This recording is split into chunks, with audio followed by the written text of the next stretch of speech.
on to letter F. So where I start my letter F is right here on the stem. So I go heavy, light, and then you can come sideways like we've done before for both the top and the little crossbar here. For the lowercase f, this is one of my favorites to draw. I just think it's fun. We're gonna go light, heavy, light, and then just add that little connector tail. So again, that would be heavy,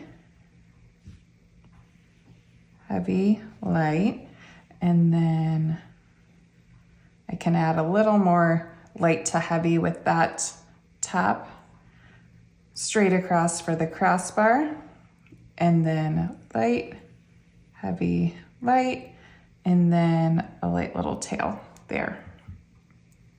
Very similar again for our slanted letter. We'll go heavy, light, a simple top, kind of a real slight transition from light to heavy. And then I did a curvier crossbar on that F just to show you some variations. And then we add a little extra swoop in this variation of the lowercase f. So to do that, you go light, heavy, light all the way around. So it's again one of those where you can make a decision whether you want this part to be heavy or light. So I'm gonna do heavy on this one and light on this one just to show you the difference.